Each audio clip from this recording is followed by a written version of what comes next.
ഇന്ദ്രായ സുരഥിപതേ വജ്രഹസ്തായ സൂര്യപാർഷദേ നമഃ.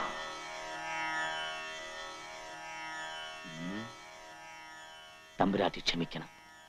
മന്ത്രവിധി പ്രകാരം ഒരു നിവൃത്തിയും നാം കാണുന്നില്ല. ഈ വിഷയത്തിൽ പിന്നെ ആകെയുള്ള പരിഹാരം ഒന്നേ ഉള്ളൂ. ഉണ്ണിക്ക് അത്രയ്ക്കങ്ങട് നിർബന്ധാച്ചാ വിവാഹമാകാം ദേവി. പക്ഷേ വിവാഹം കഴിഞ്ഞാലും ബ്രഹ്മചര്യം കാത്തു സൂക്ഷിക്കണം. ചുരുക്കി അങ്ങോട്ട് പറഞ്ഞാല് സ്ത്രീ സുഖം അനുഭവിക്കാൻ പാടില്ല. ആ കുട്ടി അത് ലംഘിക്കില്ല എന്ന് തമ്പുരാട്ടിക്ക് ഉറപ്പുണ്ടെങ്കിൽ വിവാഹത്തിന് അനുവാദം കൊടുക്കാം. അയ്യോ, അത് അവര് തീരുമാനിക്കേണ്ടതല്ലേ? മുത്തശ്ശിക്ക് എങ്ങനെ ഉറപ്പ് വരാൻ പറ്റുക? അതാ പറഞ്ഞത്, വിവാഹം പാടില്ല എന്ന്. മേപ്പാടം പറഞ്ഞതിന്റെ അർത്ഥം ഇപ്പൊ നിനക്ക് പിടികിട്ടിയ? പേരിനൊരു വിവാഹവും കഴിച്ച് പെണ്ണിനെയും കെട്ടി എഴുന്നള്ളിച്ച് വേണമെങ്കിൽ നടന്നോ. ഇവിടെ ആർക്കും ഒരു വിരോധവും ഇല്ല. വേണ്ട ഉണ്ണി, വിവാഹം കഴിച്ചില്ലെങ്കിൽ കഴിച്ചില്ലെന്നേ ഉള്ളൂ. പട്ടിണി കിടക്കുന്നവന്റെ മുമ്പിൽ പാൽപ്പായസം കൊണ്ടുവച്ചിട്ട് അത് കഴിക്കാൻ പാടില്ല, വേണമെങ്കിൽ നോക്കിക്കൊണ്ടിരുന്നു എന്ന് പറഞ്ഞാല് അതിന്റെ വിഷമം ഭയങ്കര. എന്താ ആ വിഷമം നിനക്ക് ഏതാണ്ട് ഉള്ളത് പോലെയാണല്ലോ നിന്റെ സംസാരം.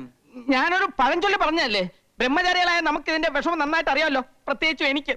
എന്റെ ആവേശാനന്ദ സ്വാമി ഇതൊക്കെ ആലോചിക്കുമ്പോ എന്റെ നെഞ്ചത്ത് തീ ആളിക്കത്തുക. തീ ആളി കത്താൻ നിന്റെ നെഞ്ചിൽ എന്താ പെട്രോൾ ടാങ്കാ കെട്ടി വെച്ചിരിക്കുന്നത്? അമ്മാവ, എടാ, ആണുങ്ങളായ കുറച്ചൊക്കെ മനസ്സിനൊരു സംയമനം വേണം. ഒരു സുന്ദരിയായ പെണ്ണിനെ വിവാഹം കഴിച്ച് ബ്രഹ്മചര്യം തെറ്റിക്കാതെ സംയമനം പാലിച്ച് ഞാൻ വേണമെങ്കിൽ കാണിച്ചു തരാം. അതൊന്നും അമ്മാവനെ കൊണ്ട് സാധിക്കില്ല. ഞാൻ കെട്ടി കാണിച്ചു തരാം. നടക്കില്ല അമ്മാവ. ആര് പറഞ്ഞു? ഞാൻ കാണിച്ചു നടക്കില്ല. തരാം. എന്താ രാമ?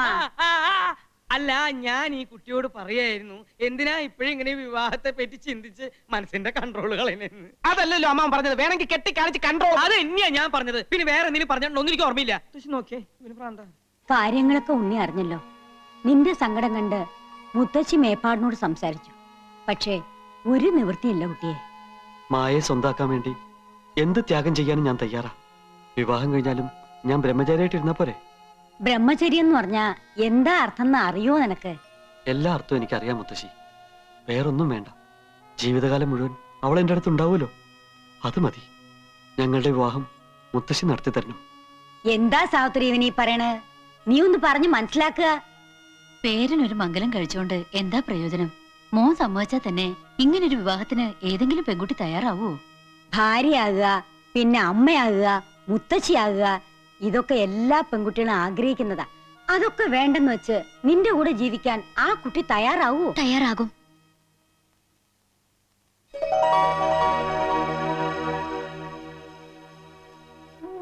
ക്ഷമിക്കണം, ഉണ്ണി ഈ അവസ്ഥയിലെത്താൻ കാരണം ഞാനാ. എല്ലാവർക്കും എന്നോട് ദേഷ്യം ഉണ്ടാവും അറിയാം. സാരില്ല, ഉണ്ണിയെ കാണാൻ വേണ്ടി കുറച്ചേരം ഞാൻ പുറത്ത് നിൽക്കണോ? മുത്തശ്ശി പറഞ്ഞതൊക്കെ ഞാൻ കേട്ടു. എല്ലാം അറിഞ്ഞോണ്ട് തന്നെ ഉണ്ണിയോടൊപ്പം ജീവിക്കാൻ ഞാൻ തയ്യാറാ. ഇത് ത്യാഗമൊന്നുമല്ല, സ്നേഹ. മുത്തശ്ശി പറയണതൊക്കെ ഞാൻ അനുസരിക്കാം. തറവാടിന്റെ രക്ഷയ്ക്ക് വേണ്ടി, ഉണ്ണിയുടെ ഭാര്യയാകാൻ വേണ്ടി ജീവിതകാലം മുഴുവൻ ഞാൻ അമ്മയാകാതിരിക്കാം. ബ്രഹ്മചര്യം കാത്തു സൂക്ഷിക്കാം. പക്ഷേ ഞങ്ങളോട് അകന്നു പോകാൻ മാത്രം മുത്തശ്ശി പറയരുത്. ഇനിയും മുത്തശ്ശിക്ക് സമ്മതിച്ചൂടെ? മോളുടെ പേരെന്താ? മായ. മായമോളി പറഞ്ഞതൊക്കെ സത്യമാണോ? സത്യമാണെങ്കിൽ തന്നെ മോളുടെ വീട്ടുകാർ ഇതിന് സമ്മതിക്കോ? എന്റെ ആഗ്രഹത്തിനെതിരായി വീട്ടിലൊന്നും പറയില്ല. നീ ഞങ്ങളെ തോൽപ്പിച്ചു കളഞ്ഞിരിക്കുന്ന കുട്ടിയെ. നിങ്ങളുടെ സ്നേഹം മനസ്സിലാക്കാൻ ഈ മുത്തശ്ശിക്ക് കഴിഞ്ഞില്ല. എല്ലാം ഇനി ഈശ്വര കൽപ്പിതം പോലെ വരട്ടെ. രാമ, ഉടനെ എന്നെ ഈ കുട്ടിയുടെ കാരണവന്മാരെ കണ്ട് സംസാരിച്ച് കാര്യങ്ങൾ തീരുമാനിച്ചോളൂ. നിന്നെ ഇത് തന്നെയാണോ വീടെന്ന് എനിക്ക് ബലമായ സംശയം. ആൽത്തറ കഴിഞ്ഞ് ഇടതുവശത്തെ മൂന്നാമത്തെ വീടെന്നല്ലേ പറഞ്ഞേ? അതെ. ഇതിനു മുമ്പ് നീ വേറെ മൂന്നാമത്തെ വീട് കണ്ടാ? ഇല്ല, അതാ പറഞ്ഞത്, ഇത് തന്നെയാണ് വീടെന്ന് എനിക്ക് ബലമായ വിശ്വാസം ഉണ്ടെന്ന്. ഓ, ഈ പൊട്ടൻ പൊട്ടൻ എന്ന് പറയുന്നത് കമ്പ് മുഴയൊന്നല്ല, ഇവൻ തന്നെ. ഇവിടെ ആരുമില്ലേ? ഞങ്ങള് ഉണ്ണിയുടെ വീട്ടിൽ നിന്ന് വരിക. ഞാൻ ഉണ്ണിയുടെ അമ്മാവൻ, ഇയാൾ ഉണ്ണിയുടെ ചേട്ടൻ. നമ്മളാരാ? നമ്മളാരാണെന്നല്ലേ ഇപ്പൊ പറഞ്ഞത്? അതല്ല, ഇദ്ദേഹം ആരാണെന്ന്. ഞാനോ?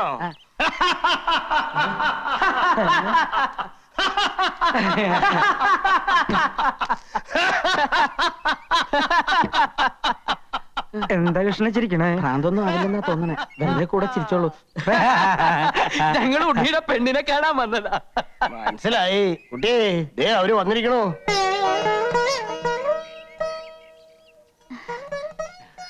ആവൂ, ഇപ്പഴാ സമാധാനായി. മുത്തശ്ശനാ, അനുഗ്രഹവും അനുവാദവും ഒക്കെ വാങ്ങാൻ എനിക്ക് വേറെ ആരുമില്ല. കുട്ടിയുടെ ആഗ്രഹങ്ങൾ പൂർത്തീകരിച്ച് കാണുന്നതിൽ എനിക്ക് സന്തോഷമേ ഉള്ളൂ. വർഷങ്ങളോളം നിലനിന്നിരുന്ന ആചാരം തെറ്റിച്ചോണ്ടാ ഈ വിവാഹം നടക്കാൻ പോണേ. അതുകൊണ്ട് വിധിപ്രകാരമുള്ള കർമ്മങ്ങളൊന്നും ഇല്ലാതെ രജിസ്റ്റർ ഓഫീസിൽ വെച്ച് നടത്താന്നാ വിചാരിക്കണേ. എനിക്ക് യാതൊരു വിരോധമില്ല. അങ്ങനെയെങ്കില് ഏറ്റവും അടുത്ത ദിവസം തന്നെ ഇവരുടെ വിവാഹം അങ്ങോട്ട് നടത്തിക്കളയാം.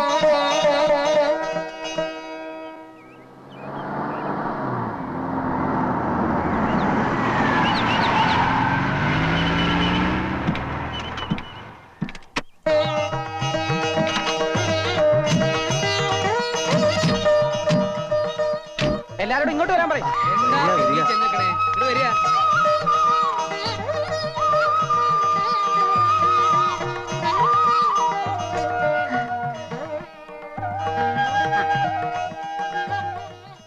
ആദ്യം സ്വാമികളുടെ അനുഗ്രഹം വാങ്ങിക്കൊള്ളൂ.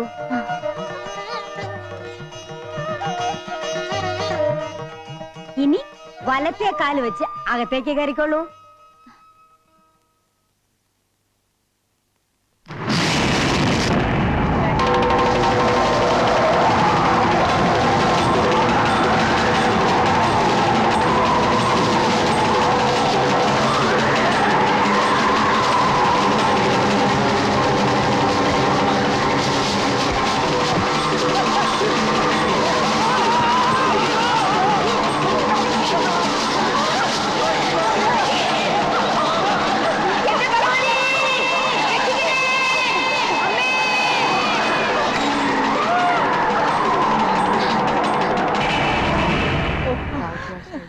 ആചാരങ്ങൾ തെറ്റിച്ചതിന്റെ ശിക്ഷയാണോ? എന്റെ മോള് വിഷമിക്കണ്ട, അകത്തേക്ക് പോയിക്കോളൂ. ഉണ്ണി വാ. അയ്യോ, നീ കാലെടുക്കടാ. അമ്മാവൻ കാലെടുക്ക. എന്റെ മക്കളെ, അമ്മാവൻ കാലെടുത്താലേ എനിക്ക്.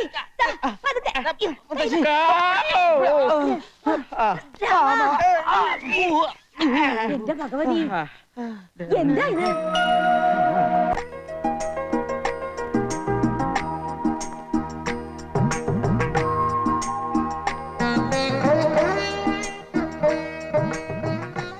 എന്തേ ഇത്ര വലിയ ആലോചന?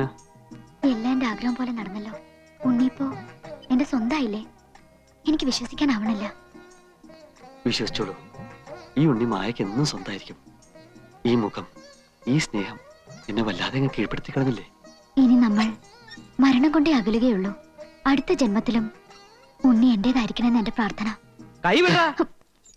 തൊട്ടുള്ള കളിയൊന്നും വേണ്ട മക്കളെ. നിങ്ങൾ മുത്തശ്ശിക്ക് കൊടുത്ത വാക്കൊന്നും ഇവിടെ ആരും മറന്നിട്ടില്ല. വിവാഹം കഴിഞ്ഞതിന് ശേഷം എല്ലാവരുടെയും കണ്ണു വെട്ടിച്ച് ഇവിടെ എന്തും ആകാമെന്നാണ് നിങ്ങളുടെ വിചാരമെങ്കിൽ ആ പൂതി അങ്ങോട്ട് മനസ്സിൽ വെച്ചാൽ മതി. ഇന്ന് മുതൽ നീ ബ്രഹ്മചര്യം തെറ്റിക്കുന്നുണ്ടോ നോക്കാൻ മുത്തശ്ശി എന്നെ ചുമതലപ്പെടുത്തിയിരിക്കുക.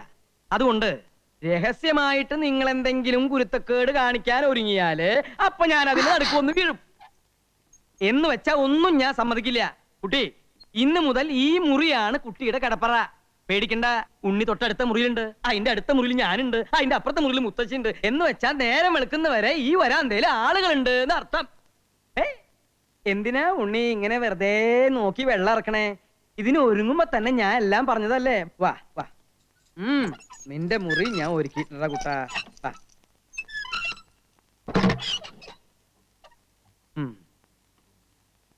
ഇന്ന് നിങ്ങളുടെ ആദ്യ രാത്രിയാണല്ലേ? അതെ. മുത്തശ്ശി എന്തൊക്കെ ചുമതലകൾ എന്നെ ഏൽപ്പിച്ചാലും എന്നിലൊരു മനുഷ്യനുണ്ട്. അതുകൊണ്ടൊരു കാര്യം ചെയ്യും, ധൈര്യമായി രാമനാമം ജപിച്ച് കമന്ന് അങ്ങോട്ട് കിടന്ന് ഉറങ്ങുക. ദാഹത്തിന് ഒരു കുപ്പി വെള്ളം എടുത്തു വെച്ചോ.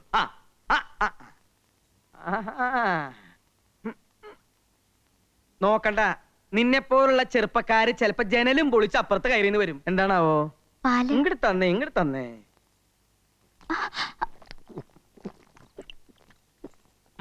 പഴിവെക്ക്. ഇനി കുട്ടി ധൈര്യമായിട്ട് കിടന്നുറങ്ങിക്കോളൂ. Good night. അമ്മാവാ, മിരിച്ചു നിൽക്കാണ്ട് പോയി കിടന്നുറങ്ങണ.